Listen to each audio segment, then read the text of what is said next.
সঙ্গে আছে। ভারত জুড়ে তোমরা নরেন্দ্র মোদীর বিরুদ্ধে দুর্বার আন্দোলন করে তোলো। প্রয়োজনে আমরা দিল্লি অভিমুখে লং মার্চ করব। কোটি জনতা নিয়ে ভারতকে আবার হিন্দুত্ববাদ থেকে মুক্ত স্বাধীন করে ছাড়বো ইনশাআল্লাহ। প্রয়োজনে বাংলাদেশের সীমান্তবর্তী অঞ্চলগুলোতে ভারতের মুসলমানরা যদি নরেন্দ্র মোদীর বিরুদ্ধে কোনো কার্যক্রম গ্রহণ করে, বাংলাদেশের মুসলমানরা সীমান্তবর্তী এলাকাগুলোতে ভারত বিরোধী প্রতিবাদী কর্মসূচি পালন করবে ইনশাআল্লাহ। সেই সঙ্গে আমরা বলতে চাই, সারা দুনিয়ার মুসলমানেরা যেভাবে গাজাবাসীর পক্ষে মাঠে নেমে এসেছে, আমি বিশ্ব মুসলমানদের প্রতি এবং সারা দুনিয়ার শান্তিকামী মানবতার প্রতি আহ্বান জানাতে চাই, একইভাবে আপনারা ভারতের মুসলমানদের অধিকার আদায়ের জন্য ভারতের 40 কোটি মুসলমানদের প্রতি সংহতি প্রকাশ করার জন্য বিশ্ব মানবতা রাজপথে নেমে আসা দরকার। ঠিক একইভাবে আমরা বলতে চাই, সারা দুনিয়ার মুসলমানদের এবং মানবতাবাদী জনগণের চেয়েও বাংলাদেশের মুসলমানদের, বাংলাদেশের জনগণের দায়িত্ব অনেক বেশি। কারণ বাংলাদেশের মানুষ, বাংলাদেশ ভারতের প্রতিবেশী রাষ্ট্র। প্রতিবেশীর বাড়িতে যদি আগুন ধরে, অন্যান্য মানুষ আসার আগে প্রতিবেশীকে সর্বপ্রথম সে আগুন নেভানোর জন্য এগিয়ে আসা তার নৈতিক দায়িত্ব হয়ে দাঁড়ায়। তাই আজ বাংলাদেশের জাতীয় মসজিদ বাইতুল মুকাররমের প্রাঙ্গণ থেকে 18 কোটি জনতার পক্ষ থেকে ভারতের 40 কোটি মুসলমানের প্রতি আমরা পয়গাম পাঠিয়ে দিতে চাই, উগ্র হিন্দুত্ববাদী নরেন্দ্র মোদীর বিরুদ্ধে আন্দোলন সংগ্রামে তোমরা একা নও। আমরা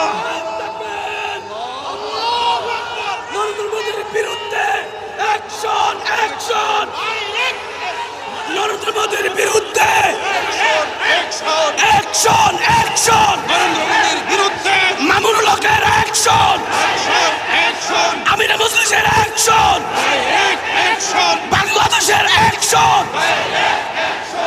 কাজেই আমি বলতে চাই, ভারতের মুসলমানরা যে কোনো কর্মসূচি ঘোষণা করবে, বাংলাদেশের মুসলমানরা তাদের পাশে থাকবে ইনশাআল্লাহ।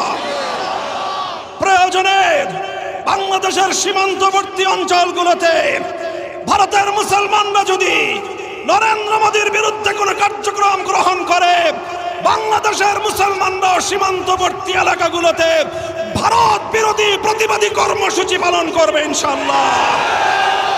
যদি প্রয়োজন মনে করি, আর এর পরেও যদি ভারতের মুসলমানদের নিধন বন্ধ না করা হয়, ভারতীয় মুসলমানদের স্বার্থের উপর একের পর এক আঘাত হানার সাম্প্রদায়িক এই কালো নীতি যদি ভারত সরকার পরিহার না করে, বাংলাদেশের মুসলমানরা ভারতের বিরুদ্ধে গোটা উপমহাদেশ ব্যাপী ঐক্যবদ্ধ সংগ্রামের ডাক দেবে ইনশাআল্লাহ। ইতিমধ্যে বাংলাদেশ সরকারের কাছে আহ্বান এসেছে, আঞ্চলিক জোট সার্ককে শক্তিশালী করে এই উপমহাদেশীয় অঞ্চলে, দক্ষিণ পূর্ব এশিয়ায় ভারতের আধিপত্যবাদের বিরুদ্ধে সবগুলো মানবতাবাদী রাষ্ট্র ঐক্যবদ্ধ হয়ে ভারতের বিরুদ্ধে আগ্রাসী নীতির বিরুদ্ধে প্রতিরোধ গড়ে তুলবার আহ্বান জানাই। আমি বাংলাদেশ সরকারের প্রধান উপদেষ্টা জনাব প্রফেসর ডক্টর ইউনূসকে আহ্বান করি, আপনি উদ্যোগ গ্রহণ করুন।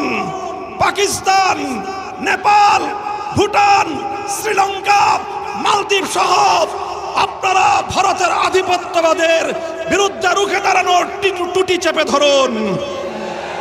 যেভাবে আন্তর্জাতিক পর্যায়ে নরেন্দ্র মোদীকে আমাদের প্রফেসর ইউনূস সাহেবের সামনে একান্ত অসহায় মনে হয়েছে, আমরা সকল ছোট রাষ্ট্রগুলি যদি ঐক্যবদ্ধ হতে পারি, ভারত তার আধিপত্যবাদী কালো নীতি প্রত্যাহার করতে বাধ্য হবে ইনশাআল্লাহ।